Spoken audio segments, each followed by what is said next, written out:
Hey everybody, it's JoeDoom back for another video, and today is VEDA Day 26. And today, you're probably wondering, why do I have a blender on my desk? Well, that's because I'm going to make salsa. My family salsa. I am proud to say that I can make it. I make my own version of it, though. It's not the family secret recipe. No, you're not gonna get the family secret recipe this time, and you never will. But I am going to do a simple salsa, one that, when I make, a lot of people love it when I make the salsa. So, let's get started with the ingredients. We have tomatoes, and I like to use a particular type of tomato, but I'm not going to tell you what that is because that's part of the secret. I also have onions and jalapenos. I also have some cilantro and salt and pepper. And the last two ingredients that I'm going to be using is vegetable oil and vinegar. One thing that I do like to use, however, when I make salsa is gloves because of several reasons. One, even after handling the onions and washing my hands many times, the onion smell stays on my fingers and I don't like it.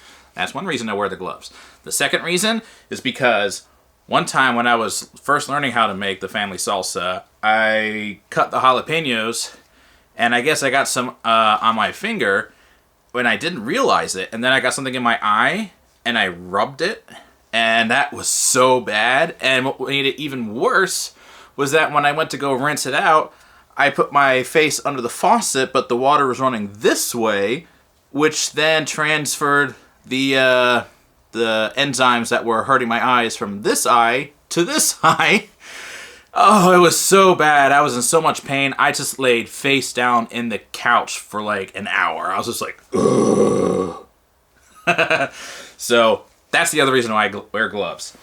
So we're going to go ahead and start putting the ingredients into the blender.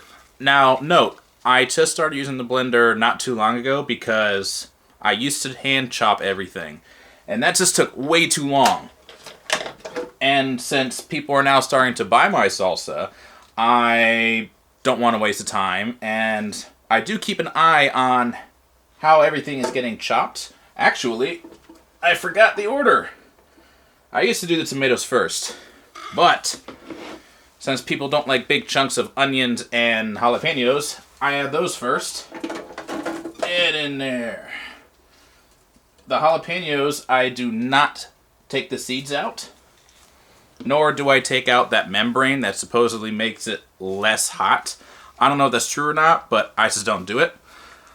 I'm also going to add a splash of the vegetable oil.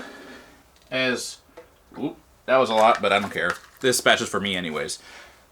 Vegetable oil was said by one of my old favorite Food Network stars. And a little splash of vinegar. All right. Now we're going to put the lid on and give this a whirl. It would help if I plugged it in first. All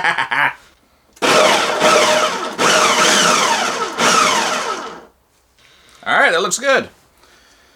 Next, I'm going to add most of the tomatoes. This is where one of the things that I like to do is a little bit different. I like to hold off on one whole tomato until everything is blended together. That way it gives it a slightly different texture. Instead of it just being like soupy salsa, which I do not like, I like there to be a little bit of substance in there.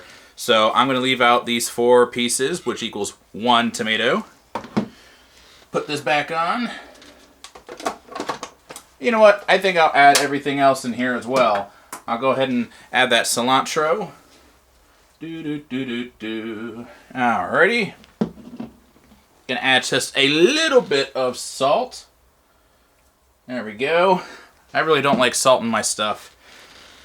And a good helping of fresh cracked black pepper. Yeah, I think that'll be fine. Okay. Round 2. All right, that's looking good. Take this off. And now I will add the last tomato.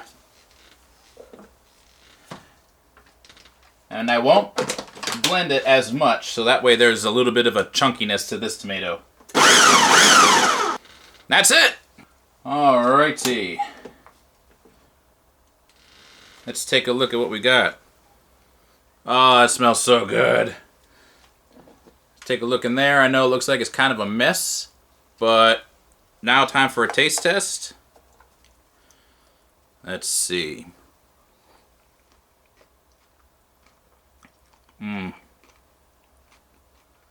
Oh yeah.